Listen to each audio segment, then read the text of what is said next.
time once again to slip into your camo, grab your bow, and join us out in the field for another episode of the Up North Journal, presented by PSE Archery. The Up North Journal crew is knocked and ready to rock for another exciting adventure. So let's step outside and hit the trail. This episode of the Up North Journal podcast is brought to you by PSE Archery, Yamaha Outboards, Better the Hunt, Easy Cut, Packer Max, Deer Camp Coffee, Buck Baits, JPO Game Calls, Limwalker Game Calls, Wild Seasoning, Total Peep, Sunrise Archery, Scent Lock, and Scent Blocker. Welcome back to another episode of the Up North Journal, everybody. I'm host Mike Adams, sitting in a blustery cabin here in mid-Michigan tonight. Let's get into it. Let's do it. So you go ahead and tell the good people about the people who help us. Absolutely. There's nothing better than helping our supporters who help us. And you know what? Starting off, getting over to Deer Camp in Sterling Heights or Buck Baits. Getting over to buckbaits.com. If you use the promo code UNJ20, you'll get 20% off your order at buckbaits.com. Or go see Julie down at the store at Deer Camp in Sterling Heights. Go check it out. You can go check out everything they got in the store. It's a brick and mortar store. You can touch it, you can feel it, and you can buy food there. That's not bad at all. I like that. I know, right? He's got some venison there, and so got to go check it out if you're in Sterling Heights. And Lincoln Roan over at Packer Max. It's that time of year. Think spring. It's getting close. He is busier than I'll get up. I talked to him this week, matter of fact. If you use the promo code UNJ25, you'll get $25 off your order. So go over there on the website or give him a shout. Along with that, turkey calls. JPOGameCalls.com. Turkey's season is less than a month away. Right. The 15th, right? I think so. Here in Michigan. And if you need a game call, get over there and use our promo code UNJ10 and you'll get 10% off your order there. And after you get your turkey, why not use some wild seasoning? And if you use the promo code UNJ2021, you'll get 10% off your order at wildseasonings.com. And just so you know, April 1st, which is next Thursday, we're going to make an announcement of a new partnership, but we'll leave that till... And it won't be an April Fool's joke, okay, folks? Well, and it won't be on the podcast. Nope. It'll be... We'll figure something out to do, but we'll announce it. Yeah, right on. So that'll be next week, but, you know...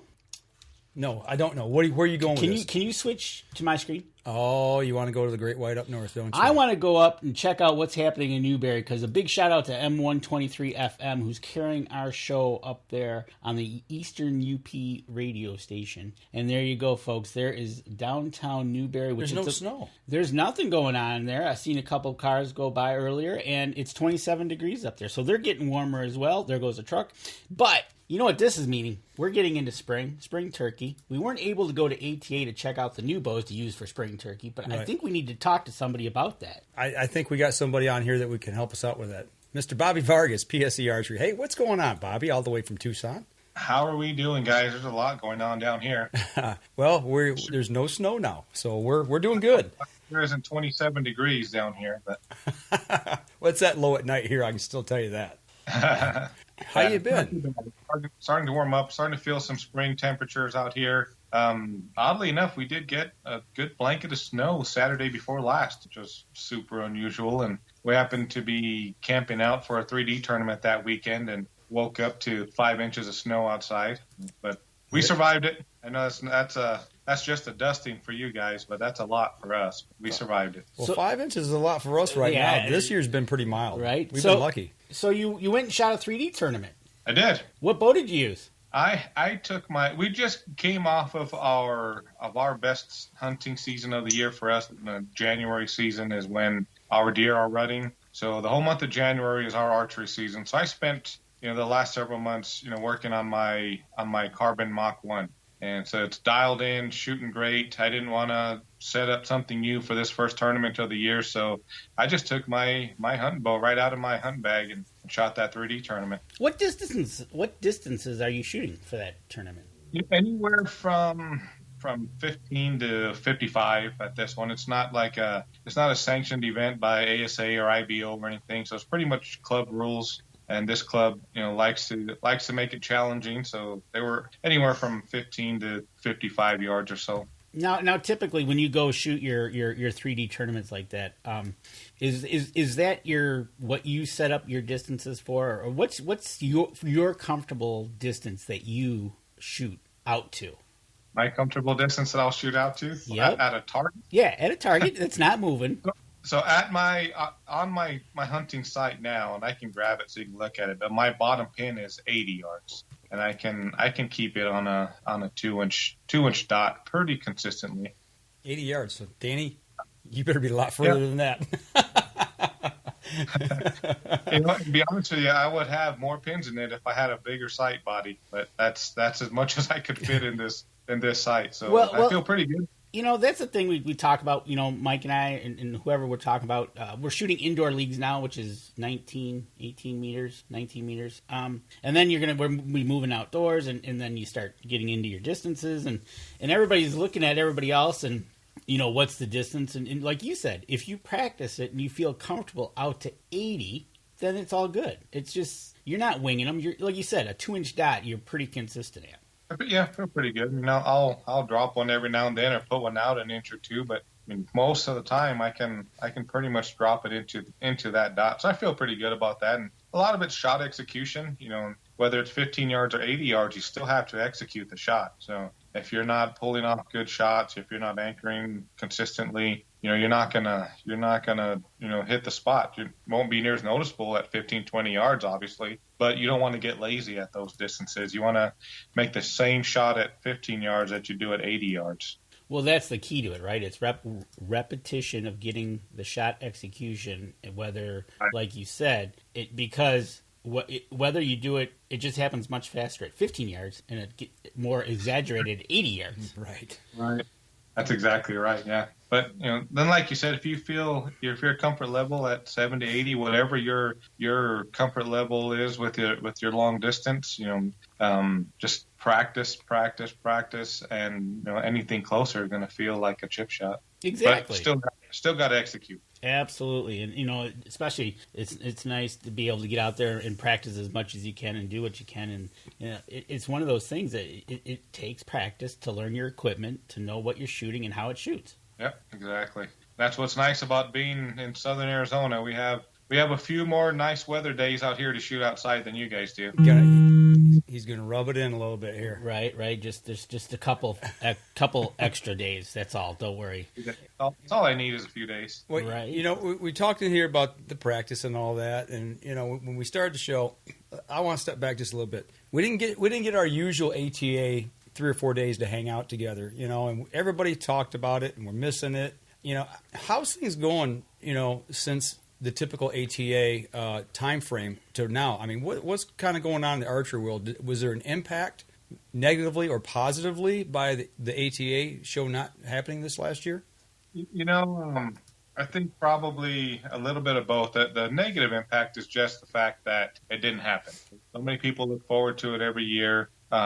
People love, just like us. I like hanging out with you guys for a couple days, and it's the only time of year I get to see you guys, and it's the only time you're going to get me out into that nasty cold weather. So take advantage of it. But on the good side of it, all of us manufacturers and anybody that would have been there as an exhibitor, and we put out any show specials or still let dealers take advantage of getting good deals on products. So I think it was a good thing. Lots of people have mixed emotions, but it was a good thing. Dealers didn't have to travel, didn't spend the money on travel, but they still saved the money on getting some good deals on some products. So since then, we've been crazy busy at the factory. Production is busy. I hate to say it, people are probably tired of hearing me saying it, but we're a little bit in back order status right now, and a lot of it is because the order bank is good, but we're having a hard time, like most manufacturers, getting material. Our material suppliers are dealing with COVID, and their suppliers are dealing with COVID, and everything is behind. But the end user doesn't care why we're behind. They just want equipment. So we can't explain that enough, and I'm tired of hearing it from our suppliers too. But it's good. Production is busy. Orders are going well. The new bow introductions have gone over well. I feel like our plan to execute the product introductions went over well. They would have gone over better had we had the materials in place to do what we needed and wanted to do at the time the bows were introduced. Because this last year, we changed up our product introduction time frame where we used to drop everything October 1st. But last year we decided, let's move away from the October 1st introduction. We started doing it a few years ago with our target bows, where I was introducing new target bows at the ASA Classic in August. So we were a couple months ahead of the game on target bows, and then hunting bows and everything else would come in October. But then when we dropped the new line, we dropped 27 new models,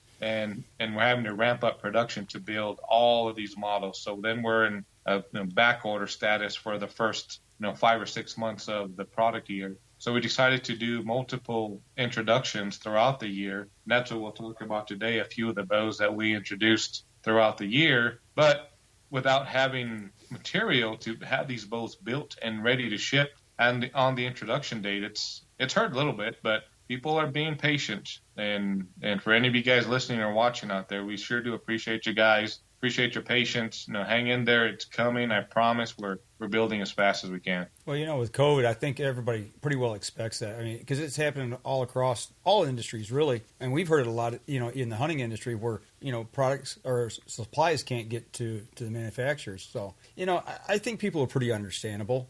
Even though us archers, we are a little antsy and want to get out and shoot the new stuff, as soon as possible, too. Yeah.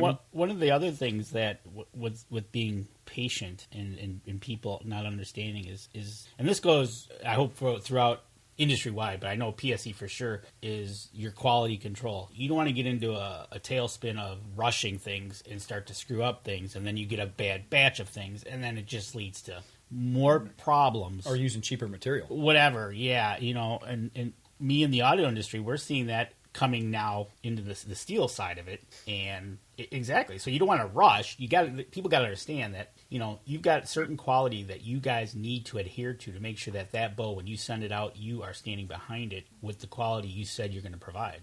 Yeah, we're not willing to sacrifice quality. I mean, we're still doing the best we can to get as much product out the door as quick as possible, but we're not gonna look for cheaper materials just to get it in house to build and ship it. We're gonna stick with what we know works and works best for the end user, and just continue to do the best we can to build as fast as we can. That sounds good to me. And you know what? We're coming up on our first break, and how about we take a break, and when we come back, we're going to start talking about those new bows right after this. All right, we're going to step outside, and we'll be right back after this.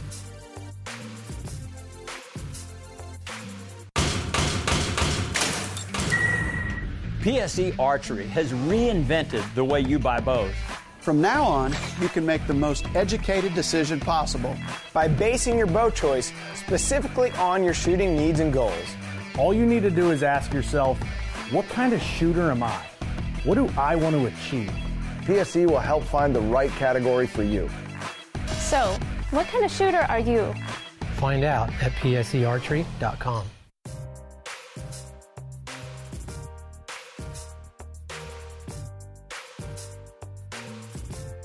Welcome back, second segment of the show. And as we alluded to before we went to break, we want to start talking about bows. We got some new hot items that we want to talk about tonight, Bobby.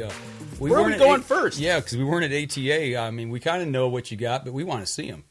Awesome. Well, I've got a couple here to show you. Man, I don't even know where to start because I wanted to start with my favorite, but every single one of these are pretty awesome. Well, since you've been toying with them since invention, go ahead and pick one. Pick one. I'll just start in order of how I laid them on the table today, and I think it's going to be a pretty good order to begin with. All right, so what's that order? What's the first one? Let me see if you can see this. The Evo Evil. It looks like Evil, but EVL. Yep. All right. The new EVL, the Evo from last year in the 31, 33, and 35-inch configuration were super popular. And, of course, every time we make a particular configuration or an axle-to-axle link, somebody wants something different. So we had enough people asking for that 32 and that 34. We hadn't had anything exactly in that geometry in the high-end line for a while. So we introduced the new Evo EVL 32 and 34. We built it basically off of the Evo platform. The Evos from last year had more of a laid-back limb angle than we had on the bows of years past, which gave it a much better feel on the shot. It increased brace height a little bit, so we lost a little bit of speed, maybe 4 or 6 feet per second. But they're still crazy fast. I mean, this Evo 32, we're looking at 344 feet per second with a 6.5-inch brace height. So really not giving up anything, but you're gaining everything and maintaining speed, getting great feel. The Evo 32 is available in multiple colors. I have it in the tan, texture tan right now. And we have lots of camos, mossy oak, real tree. We have Kuya Verde, all of the cool camos out there. Absolutely. You got black and First Light Fusion. And now, are these sticking with the ECS cam system, I assume, correct? Yes, we're going to stay with the ECS cam system. Man, Mike, that cam is just too good to let go and too good to change. I mean, absolutely. I got to say, this is the first time in my history of being there. I just celebrated my 24th anniversary at the end of February, but we've had this Evo cam, the Evolve cam, the exact same since it came out. Haven't made a single change to it. The only thing we've done was create a smaller version of it with the SE cam, so we can get you shorter draw lengths. But other than that, I mean, that cam is so good. It's so smooth to draw, rock solid wall, adjustable let off, crazy good speeds. When you draw this cam for the first time, you wouldn't believe you're going to get the kind of speeds we're getting out of a cam that pulls that smooth. So, yes, to answer your question, we're still sticking with the Evolve cam system. But one thing that we did add is the precision bus tuning system to the new EVL models. Okay. So if you remember that all of the Evo and Evolve cams from the last several years had a floating bus system with a splitter here, right? So you couldn't do any fine tuning with your unibus. Well, now we've got the precision bus tuning system here, so you still have the option of spacing your cam. You can still adjust your cable guard rod to tune. You can still move your arrow rest to tune. But if you just want to get some real fine tuning out of your bow, you have your precision bus tuning system now, where you can induce lean to the cam if you needed to. So just a little more flexibility in ways to tune and get exactly where you want it to be. As if you didn't already have enough options and ways to tune those, we gave you another one here. So if you go through all of your tuning options and you still can't get that bow to tune, then you probably need to go see a coach. Dang. I'm just kidding. I just call Bobby. No, but he does want to make sure that we order SE cam for his bow. Okay. Oh, geez. Yeah. Here we go. Here comes the short jokes.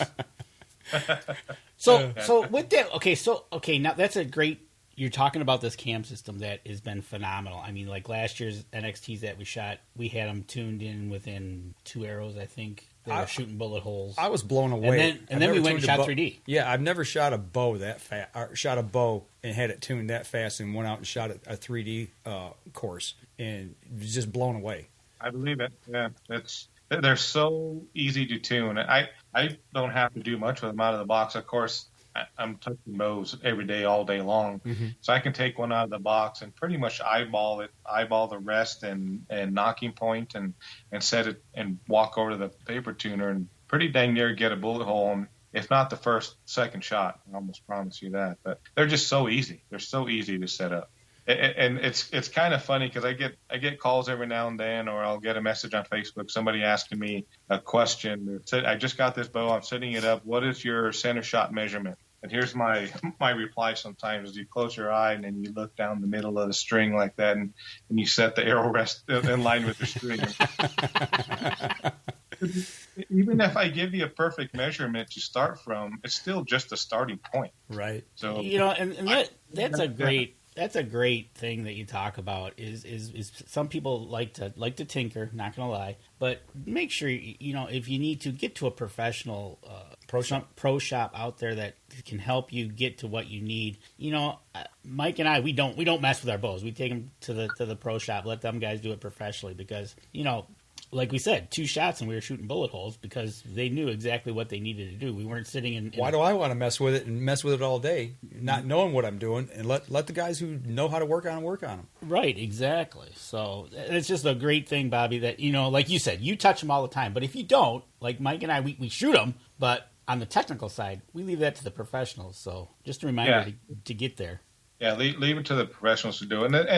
And most of us in-house that we are shooters, we take our tuning to another level, too, beyond just paper tuning. Paper tuning is a very good starting point. It's not the be-all, end-all for saying your bow is tuned. But I got to say, for most people out there, it's a very good starting point, and it's where they're going to do their best. So it's the bow is going to do the rest of the work for you. As long as you're doing the same thing over and over again, like we talked about earlier on, I mean, the bow's going to perform for you. Right. And so also the 32, it comes in a 34 with an EC and an SC cam. So the 32 is standard with a big cam, and then the 34 will come standard with the SE, and then the 34 LD is going to have the big ECS cam on it. Okay, and looking at this, we got the specs up on the screen for everybody to see. Let me go back to them there. While we're looking at, and truthfully, we're looking at just a 1/2 inch difference in brace height. There, besides axle to axle, that's a couple of questions we're going to ask later on in a later segment. Is I'm seeing a lot of stuff out there in social media land about exactly getting those measurements, and we kind of want to ask you how you actually do that. So. We'll leave that for later. But these both bows, let's see, 4.5 pounds and 4.7 pounds. Not bad.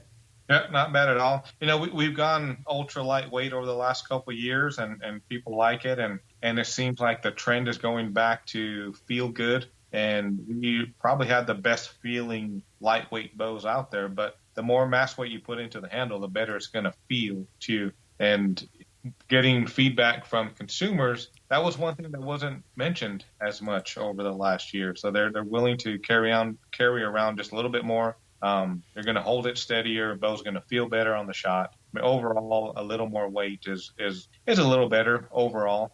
If you're one of the guys that's going to spend 99% of his time hunting with it, and you're sitting in a stand shooting 15 to 22 yards, it's really not going to matter what you're carrying up there. But for the guys that are weight conscious, guys that are really wanting to make those long distance shots, anything within their effective range, of course, but a slightly heavier bow is going to be a better bow for you. And I've always said it at the factory when we went lighter and lighter and lighter, and I asked them, do we want lightweight or the right weight? I mean, so what is it? It just depends on what the consumers want. So if you want lightweight, we have a carbon at 3.2. If you prefer something a little heavier, shoot that EVL at 4.7. And we have everything in between that too.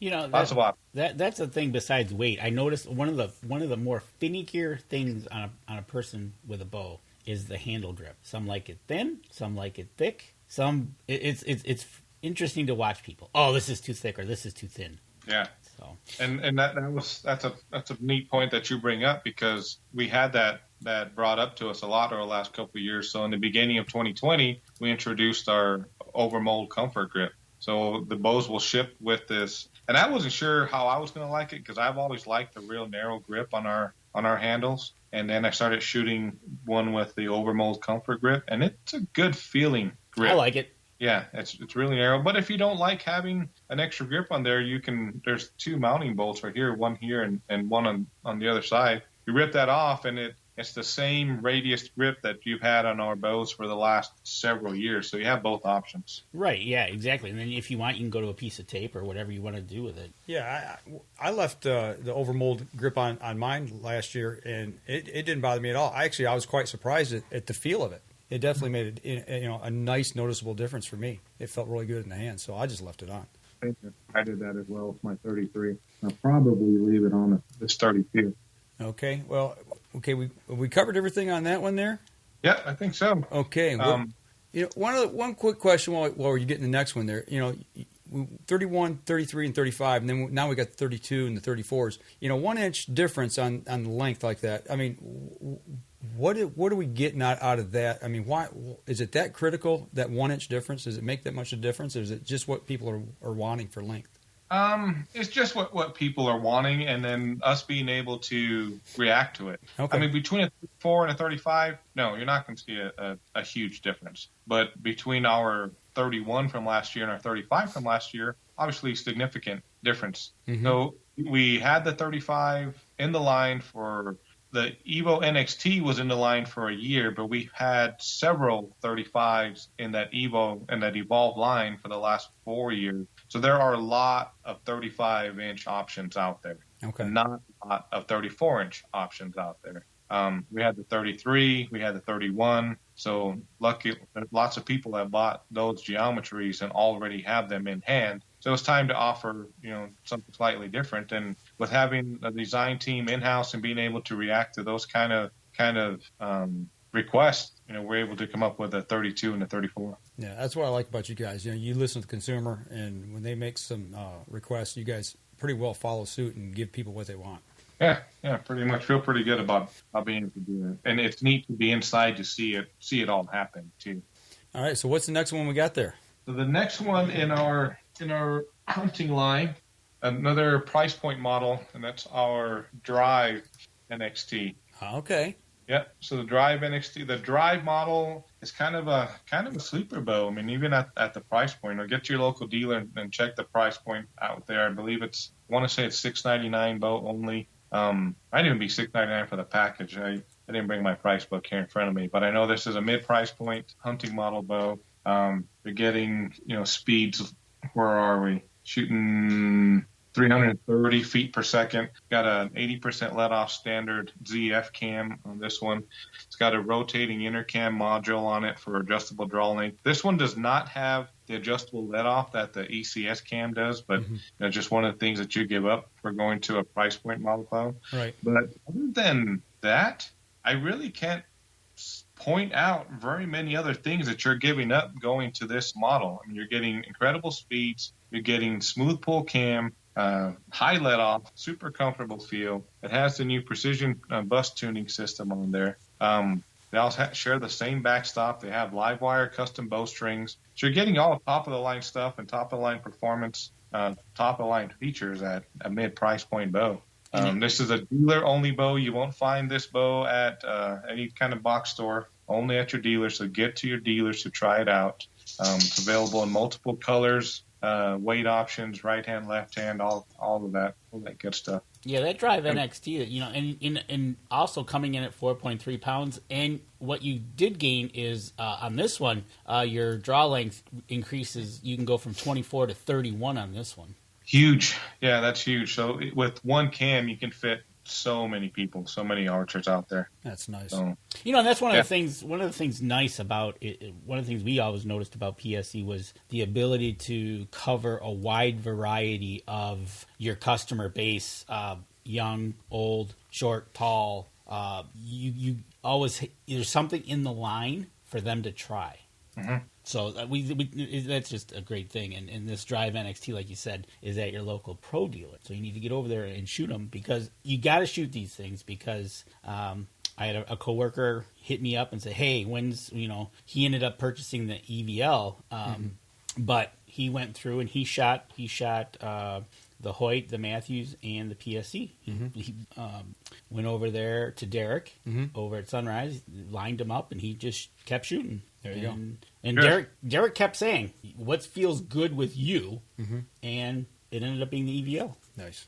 And people are probably tired of hearing me say this. I know I say it on every time I get with you guys, but I can sit here and tell you how good these bows feel all day long, but you really have to go get it in your hands, try it, shoot it, feel it, and get to your dealer. Most of these are already out at our dealers. Just get out there and try it. I mean, we say it every year. We say it every year, and every time we get asked, we always get you're PS. I said, well, hold on. Either Mike or I, and we'll do the same. We'll pull the three, whatever brands are available wherever we're at, and we'll pull different ones and go, here, shoot them all. Don't tell us. You tell me what you like. Right. Yeah. No, that's good. Give them options. There's lots of options out there, and we're not going to get them all. But, I mean, if one of ours is available to try, we're going to win most of the time. Yeah. You talking about that Drive NXT. There's a guy on here now that actually I helped get set up with the Drive about 3 years ago, and he absolutely loves it. One of the guys at our hunting camp. AJ, I see you're on, so you go over and check out the new NXT. Right? Time for an upgrade, buddy. That's right. It's time for a new model. All right, where do you want to go next? We got another price point hunting bow that we introduced. And, most of you guys, I know you guys were in the booth the year that we brought John Dudley on board with us with Nock On Nation. That's been a great partnership. He's done lots for us. We've done great for his brand as well. But one of the things that I was excited about was after bringing him on board, we know how I don't know if this is the right word for it, but how picky he is. I mean, he's perfection. Right. He loves everything, top of the line, high end, everything. And I thought that was all we were only going to be able to offer. But just recently, we introduced the new Embark, and it's going to be another price point model in the Dudley series. So super happy to have him, come in and put this configuration together and give us his blessing on this model. It's very similar to the Drive, but not exact. It's got a few different specs to it. Yeah, exactly. You're with the Embark to the Drive that we've talked about, those two price points. You're also getting a shorter bow from a 33 on the Drive to a 31 on the Embark. Right. So again, two slightly different geometries there. There's still the guys that like that 31, and I mean, there's millions of people out there, and we all want something different. So luckily, for everyone, PSE can give everyone something different. So that Embark at 31 inches axle to axle comes in at only 4.3 pounds. It's got that same 80% let off ZF cam that we introduced. The big difference between the two is that this cam is going to have the cool Nock On Nation logo on there. You won't get that on the Drive. But super smooth to pull, just feels great. I love the textured feel of it, and we're doing that in Special Ops Black and in Nock On Green. I like that textured feel to it. The film dip always looked awesome, but personally I like to have a little bit of texture and feel to it. So the Special Ops and the Nock On Green will give you that. But like I said, with the Drive, I mean, you're not giving up really anything, and you're gaining everything. High performance, high speed, great feel. It's got the limb bolt barrels here are machined out to put the quick detach sling system on it. The Embark is going to have the dual rest mounting holes here, so all it does is just keeps your rests ultra tight, as if you weren't tight enough already. But with dual mounting holes on there, you don't ever have to worry about that arrow rest coming loose, and if it does, it's not gonna angle up or down because of that dual mounting rest on there. And what you do get with this one over the Drive is the carbon rod, but it's in the optimal fixed position, and the precision tuning bus system. And man, I can go on and on about it, but like I said, you got to get down to your dealer and try one. So this is a pro shop only bow as well?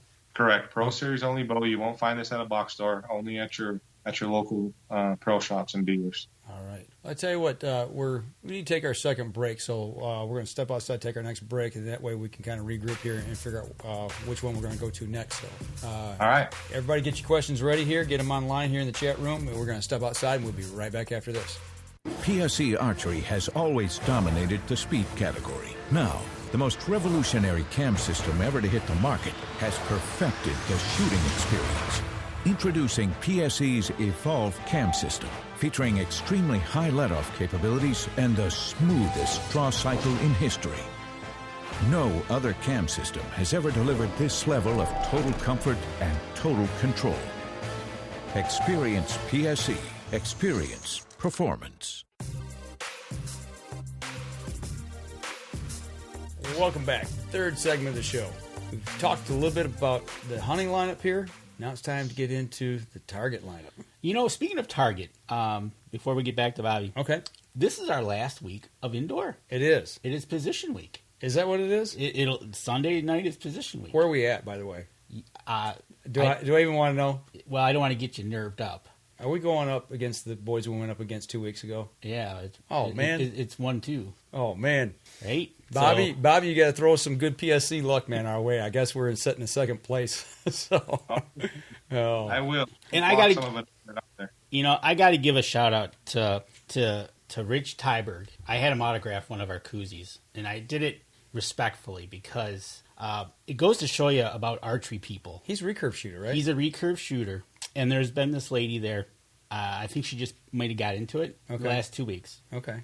And his name was given to her to go find. Okay. And just before our league, she found him, and he, didn't hold anything back. Gave her all the information she needed about where she was holding the bow or fingers below, above. But it was just awesome to see that him just passing out the knowledge when asked. It wasn't he wasn't holding anything, wasn't gonna. But he did it, so I just had to give him a shout out. Good for him. Job, absolutely. It's just ways the archery world works. Yeah. I don't think there's anybody out there that is the other way. No, I see a lot of people, and Bobby, out there, that are just willing to bend over backwards to help people learn the sport, or just whatever. Even give them tips on bows and setup or gear or what have you. That is awesome. We can't have enough of that.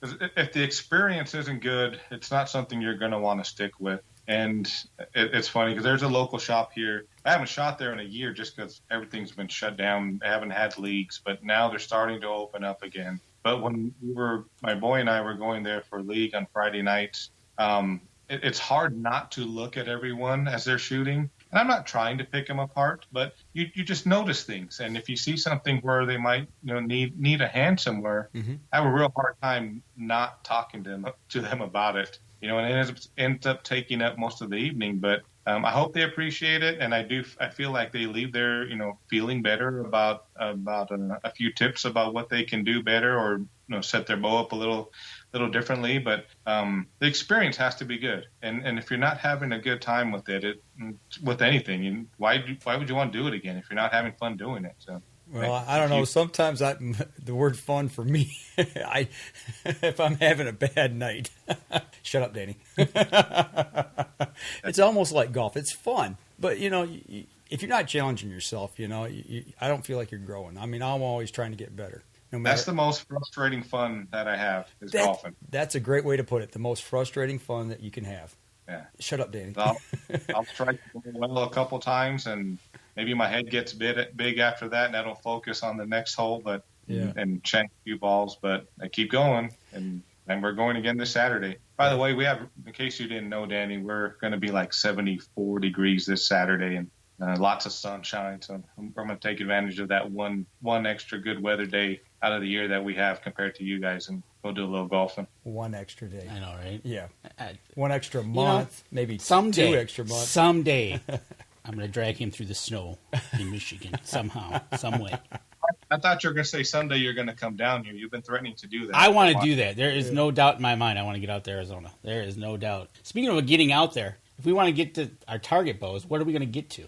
Well, one of the new bows that we just introduced, another price point bow that is replacing our price point bow from last year. I'm drawing a blank on the name, but you think I would know it because I'm in the middle of them all day long, but I'm also in the middle of so many different names all day long, I kind of forget too. But this is our new Lazer. This is I don't know if you can see that there. Yeah. So 37 inches axle to axle. We went with a pure, kind of too close to the screen there, but went with a straight handle design. It's going to have a new cam on there. It's a smaller cam system, but because it's on a relatively longer axle to axle bow, we're still meeting a lot of the draw lengths. It'll go out to 31.5 inches and down to I think 25 inches. But a great price point model bow. It's a heck of a shooting bow, and from a lot of the guys that I've been talking to that have been testing this, they're putting it right up against our top of the line Citations and things like that, but you're paying not near the price of a Citation, almost half, not quite. But another great bow that we introduced, another awesome price point bow out there. Just can't say enough how proud I am of our engineers and our team and the marketing team to come up with and design bows like this, and including the quality that we do, and getting it into your hands at the price we're able to get it at, and still give you optimum performance. So take a look at that Lazer. This is also a dealer-only bow, so get out to your dealers to find that PSE Lazer. You talking about the price point? Is that the one that possibly took over the Phenom? Is that the bow you were thinking of? Yes. Okay. Taking over the Phenom. That was the first one. My first target bow was the Phenom. Yep. I shot that the first year I shot target. That was a neat little bow too. That was straight handle design. It looked like it had some deflects in it because of the curves we put in the riser, but it was actually a straight riser design. Mm-hmm. That was a great shooting bow. It turned into a great bow fishing bow too. Wasn't originally what it was designed for, but it turned into a great bow fishing bow too. Y'all ruined me by getting me in the target game. I mean, that bow did it for me. When I first started shooting, I was like, this is fun. I mean, when you said frustrating fun, it is frustrating fun at times, but it is. You get out there and start shooting dots, man. It's just, if you've never experienced it, it's something that you need to try. You got to try it. Yeah. It's something you need to try. Shooting that Vegas game, it's so much fun. Once you try for so long and so hard to shoot that 300, and once you start shooting 300s, and now you're wanting to build your X count, and it's frustrating when one day you're shooting 320, 22 X's, and then next day you shoot a 299 with 10 X's. Like, what is so different today than yesterday? But keep trying and keep executing and keep working towards that perfect game. This is my third season, mine and Danny's third season now, and 2 weeks ago, there was something about that night. I shot really well, but all of a sudden something just clicked, and when you feel it, everything just starts to come together. And I'll probably go this week, and who knows what'll happen. You'll shoot good this week. Let's get the positive going. It's position week. But it is once you feel that, it's just like, wow, okay, I get it now. And you don't until it happens. But when it happens, it clicks. So yeah. So that's awesome. I love those nights, and I hope you have more of those nights than not. But right on. Yeah, that's awesome. So talking about having our engineers in house and being able to react to the market and being able to come up with configurations that fit just about anyone.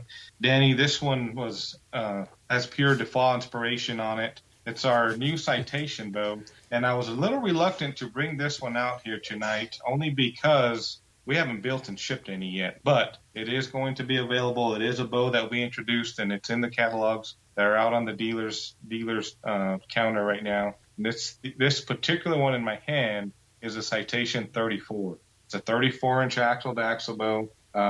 It's made to be, to be that short draw archer or beginner in that younger age group there, but it's made to be a performance bow at that short draw market. All the bells and whistles that the other models are going to have. The other two are going to be a 36-inch axle-to-axle and a 40-inch axle-to-axle. The 36s and the 40s we've been shipping for the last several months now. We're still in back order status on a lot of them. I just had a call today from a shooter looking for his polished titanium ones. Mike, if you're watching tonight, we're working on it, buddy. I promise you. But it is on order. We'll get it to you as soon as we can. But the Citation is pretty awesome because we haven't had a deflex handled target bow in the line for some time. We had some reflex stuff with the Perform X, which didn't really bother a lot of the target shooters out there, even though they thought and felt that they wanted and needed a deflex handle to be accurate, but really, with the PSE bows and the X-Tech limb technology and the super short launch times that we have with all of our bows, whether it's a 6-inch brace height or a 7.5-inch brace height, launch time is still so short, so your shots are going to be super accurate every single time as long as you're pulling off good shots, of course. But deflex handle design, shoot through handle, as you can see there. We have weight mounting bushings on the front and back. That's dual on front and back. This particular one, because it's the 34-inch handle, we only had room for one. Can't put too much more out there in front, but you do have two out back to work with. A brand new pocket design. It's a lot wider than our pocket design from the past, and also longer, so it just creates that much more stability from shot to shot. A cool little thing there is we put the PSE logo on the inside of the limb too. But the first few Citations that went out the door had our standard floating yoke systems, but we're switching over to this system. If you order a bow today or have had one on order, I can't really tell you which system is going to come with because we're in a transition stage to making them all this way. So there might still be some that are going to go out the door with the original floating system. But going forward, we're going to be building them with that system. We got a tunable cable guard system where you can adjust it in and out for tuning. Stainless steel rod. And this has the ever popular machined grip style on it. It's not going to come with the rubber grip. You can slip one on there if you wanted to, but this is how it'll ship to you from the factory. And as always, our custom Livewire strings. These are made in-house right in Tucson. I'll put them up against any of your top-of-the-line custom strings out there any day. Other than that, that's pretty much it with the target stuff. Yeah. Lots of options out there. We can fit so many different configurations: EM cam, SE cam, rotating inner cam module for draw length adjustment, let off adjustment with the SE cam models. Even the EM cam has different modules that offer different let off options. So, man, really whatever let off you want or whatever holding weight you're looking for, you can get it with any one of these configurations. If there's a string angle that you like, as long as we're fitting it within your draw length, you can get it with a 34, 36, 40. So no excuses. We've got something that'll fit you, and it will fit you just right. Obviously not everybody. because Dan Yasa's on the live stream with us, and he's I wouldn't know what to do with that caliber of bow, he tells me. Thanks, Dan. You were my mentor. That's good. You're Luckily, gone. like we talked about a little while ago, he's close to you where he could be one of those guys that can spend a few minutes with you and teach you how to shoot that bow. There you go. Exactly.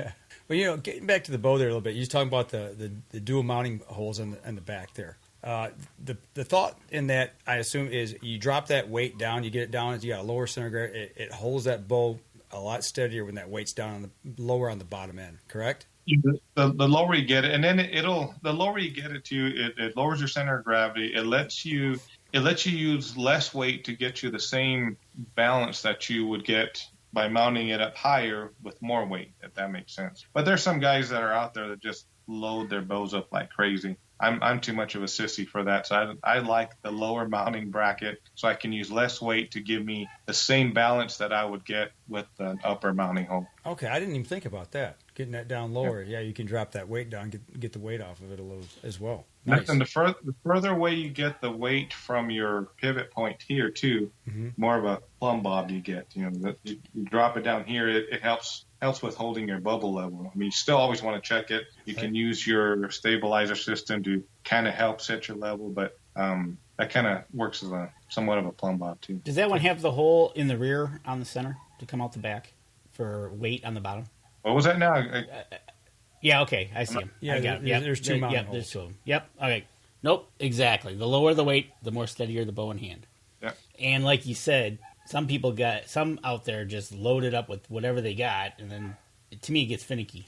It's like, it can, but it works really well for some guys. Oh, absolutely. That's why you got to get out there and shoot and practice and mess around with it and monkey around with it. It's one of those things. It becomes a personal preference. I can't even pick up Dan Yautz's bow. I need a spotter just to hold his bow, let alone shoot it. See, there you go. You watch him shoot it, and he shoots that bow well. I wouldn't want to have to go up against him, but I would gladly do it just to be able to hang out with him again. Oh, it's fun. Yeah. We've done it 3 or 4 times, and it's eye opening. Believe me, we learn a lot just by hanging out and walking the course with him. There's things that just blows my mind that I learned. So it's always a great experience. Absolutely, great experience. Him and Jason Pfister. So that's right. Jason's on tonight as well. Yeah. Hey, Jason. All right. So, well, I tell you what. Let's save the rest of the time here for the last segment. So we're going to step outside. We'll take our last break, and we'll come back and we'll get to the questions. We'll get some questions and try to answer a few of those. So we'll be right back after this.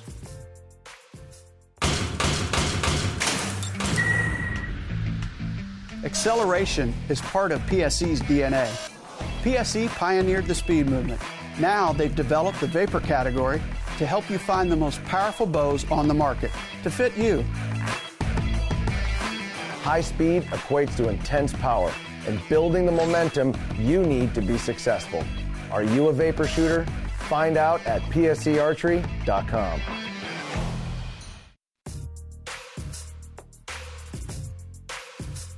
Welcome back. Last segment of the show. We've covered the hunting bows. We've covered target bows. We've covered a little bit of the ATA that didn't happen. Right. And talking in the break there, we were talking about bows, hanging on to bows that we really like. And I had mentioned that, the one that I've hung on to is the Evolve 28, that really that short Axel. And Danny, you had mentioned actually at the beginning of the show talking about Axel, and there's some things floating around. Yeah. So one of the things I see on our wonderful social media pages is people, it's just questions thrown out there, and I know PSE watches and everything, but the correct methods to measure things, the correct way to measure axle to axle is how? Well, it's pretty simple, and just like the name implies, we'll as closely as you can get from the center of that axle to the center of that axle. That's how we measure axle to axle length, and they're usually within about an eighth of an inch of each other. And the kind of funny thing is, even a cheap tape measure will give you a slight different reading. I mean, the actual measurement on the tape is the same, but you got that little hook on the end of it that slides a little bit, that moves a little bit. People don't really realize that, so they'll put that on their bow and measure, and their tape measure measures a little bit longer than ours did before it left the factory. It's only this much, but still, it's a little different. But just from the center of the axle to the center of the axle, top and bottom, that's how we get our measurement. And I noticed as you were talking about the bows, hunting ones or the target ones, brace height. 6.5, 7. How would you go about measuring correct brace height? So the way you measure it is with from the factory set position with your limb bolts in the bottomed out position. Measure from the deepest point of the grip to the string in the static position. So in this position, that's how you get brace height.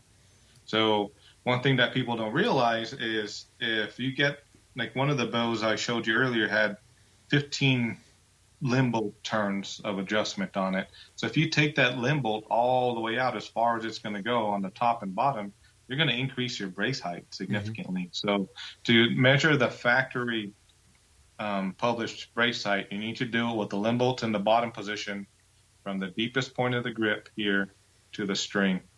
And that's how you get brace height. Now, when you say in the bottom position, that's turned all the way in to increase the poundage to its maximum weight. Okay. So if you see that one there, it's might be hard to see, but it's completely bottomed out, meaning that limb bolt cannot be turned in anymore. It's completely bottomed out. Some bows will leave the factory a half turn out. Our limbs are super precise, but they're not exact. I might get a same set of deflection limbs on one bow that'll peak at 50 pounds bottom. Another set of limbs with the same deflection that might be 52 pounds. So we have to take a half turn off the limb bolt. But they're very close, but not exact. So you might see a slight turn off the bottom from the factory, but within that half turn to bottom, you're still going to get an accurate brace height measuring. Okay. All right. Cool. Dan, so another question coming from Tammy. What advice would you give to someone who wants to purchase a PSE bow? They need a light draw weight, but yet here in Michigan it's got to be at least 32 pounds.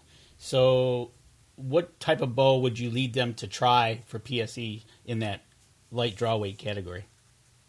My favorite bow that I usually recommend that fits that criteria is the Brute X or the Brute NXT. I mean, the Brute NXT, it's only 3.7 pounds. It's ultra lightweight and mass weight. You can get it in either a 55 pound or a 70 pound, but there is so much weight adjustment on that bow. You can take that 55 pounder down to, I want to say, the mid to low 20s, and that 70 pounder will get down to, I think, the mid 30s.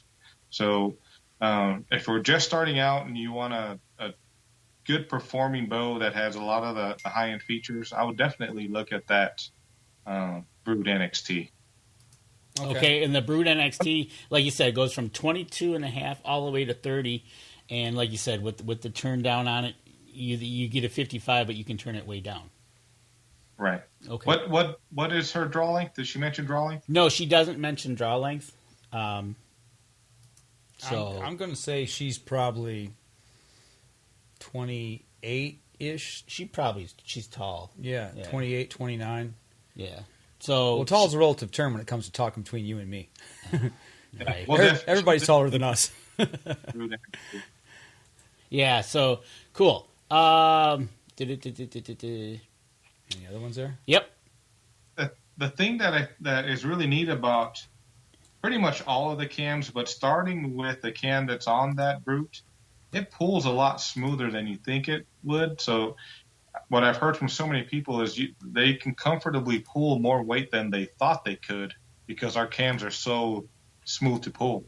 So you'd be surprised how much more weight you'd be able to pull with our bow compared to Brand X in a comparable model. Right, and that's got 80% let off. So, once you get it past the peak, and then you're holding on to 80% of that, so it makes it really nice. Silencer question: can you add more silencers to a bow, or will it diminish the performance of the bow if you do so? Only if you put it on the string. Anything you add to the string will slow it down. Knocking loop slows it down. A peep sight slows it down. We put speed knocks on the strings of the bow, and that helps to maintain speed. But if you add any kind of silencer to the string that's going to catch air on the shot, it's going to slow it down. It's going to feel better. You're going to lose a little bit, a few feet per second. But consider your application. I mean, if you're shooting out of a ground blind at 15, 20 yards, you're not going to lose enough speed to make a difference, but it'll make it feel better. If you're in a tree stand, with relatively close range shots there too, it will make it feel better. It'll make it a little quieter. It is going to make it a little slower, but probably not slow enough to make a difference at those kind of ranges. I mean, you have to slow it down 20 feet per second or more to start to see a difference in your pin settings and your pin gap.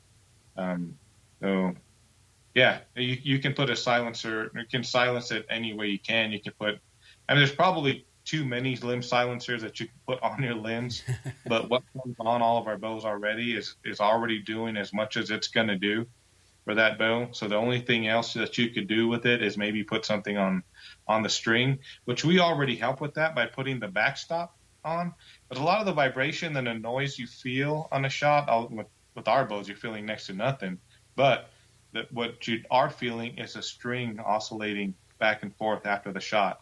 It happens so fast that you don't realize it or see it. You have to watch it in super slow-mo, but that little buzz you feel, it's the string vibrating as it comes to a stop. But since we have the backstop on our bow, it doesn't let the string travel as far forward as it normally would without it. So it stops the string faster. So it makes the oscillation stop a lot sooner.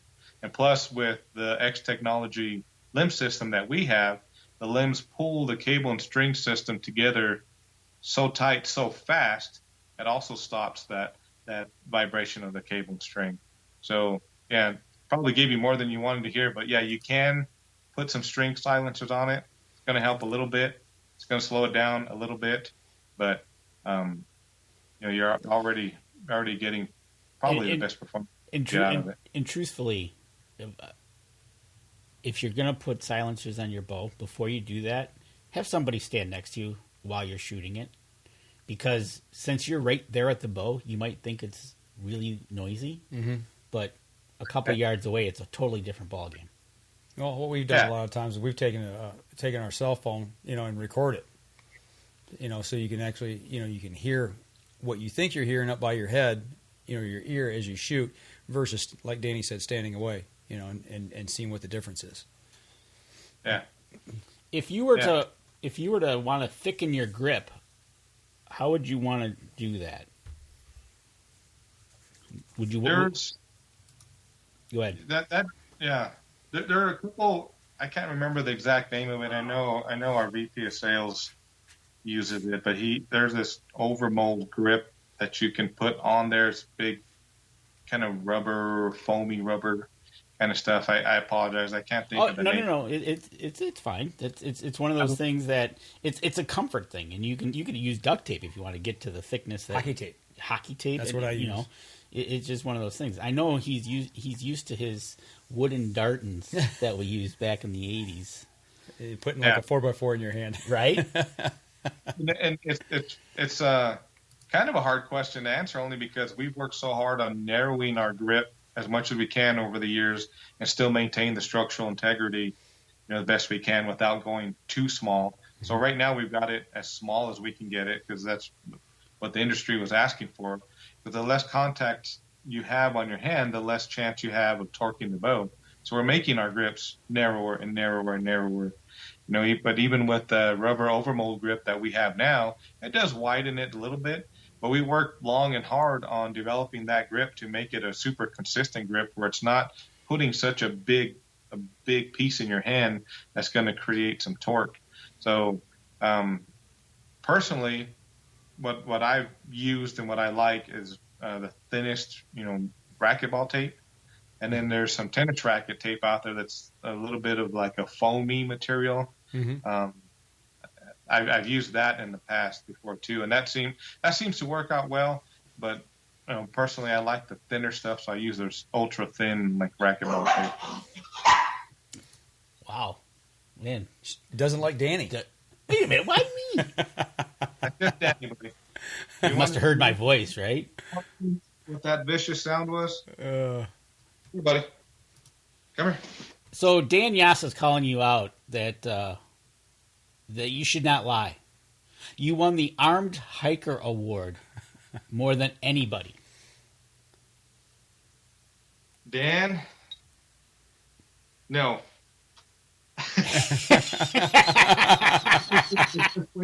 to come back with that one. So, yes, I have had the Armed Hiker Award more than I care to say I have, but I have not had it hanging in my office for the last 2 years at least. I've had a pretty good run, but yes, Dan, I have had the honor of receiving the Armed Hiker Award. And for those of you guys that don't know what it is, I developed this award.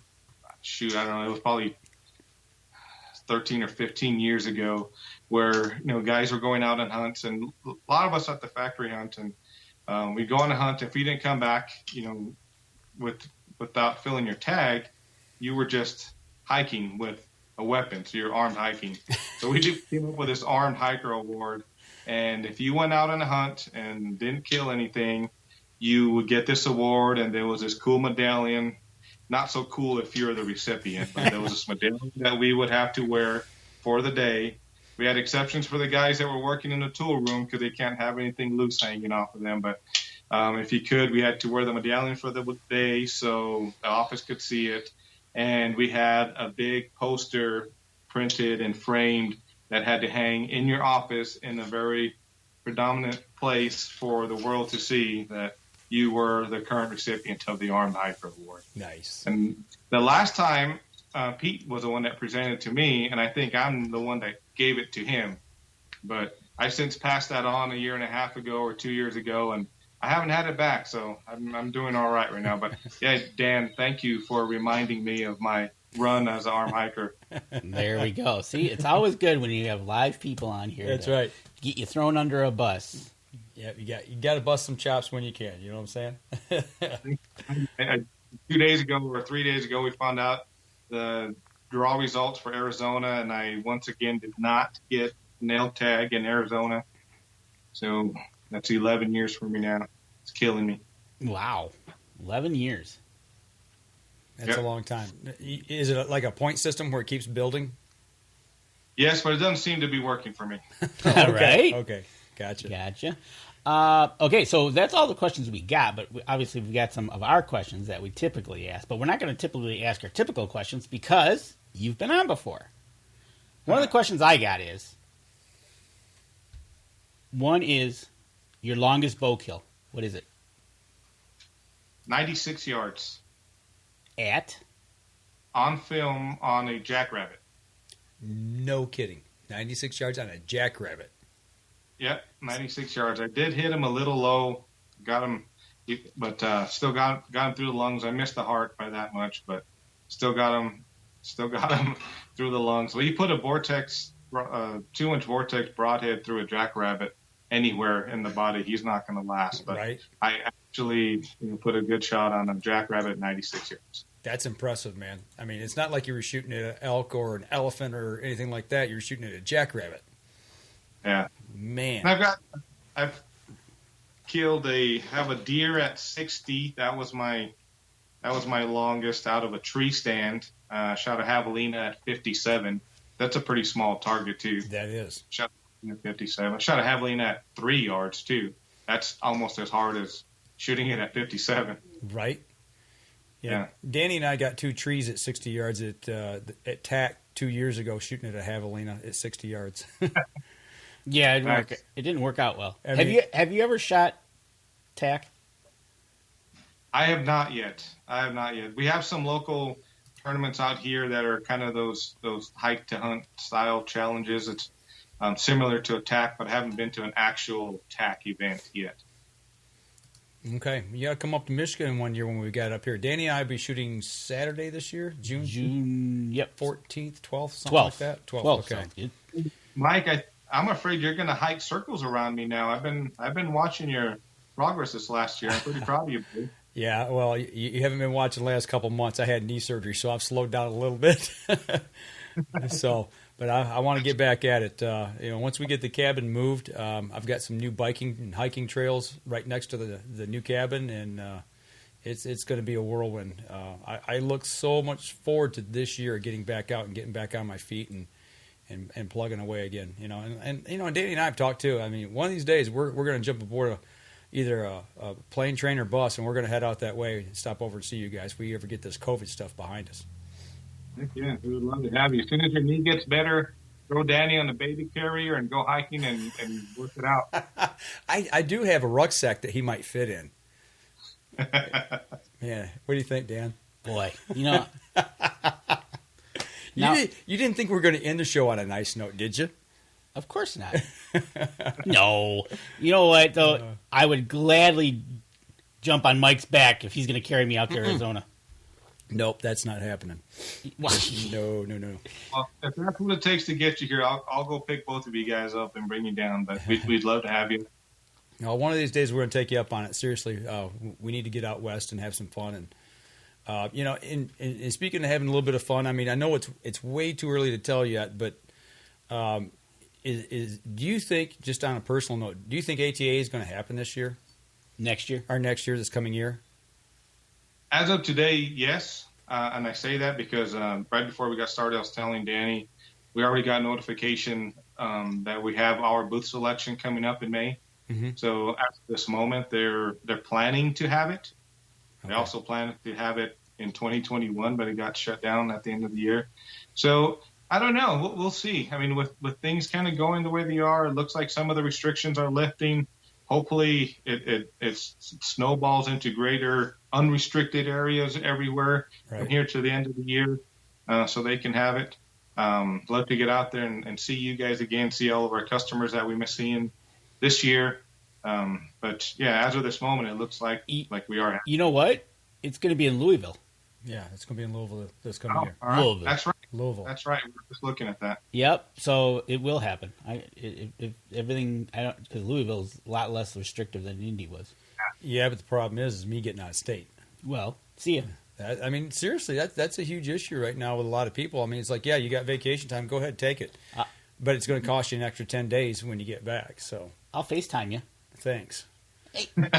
see. You know what? We just got a new shooter from France, and he's been trying really hard to get down to Arizona to visit with us, and it would be a minimum 6-week ordeal for him, because he has to take, when he gets here, he has to quarantine for 2 weeks, and then however long the visit is, and then he gets back home, he has to quarantine for another 2 weeks. Wow.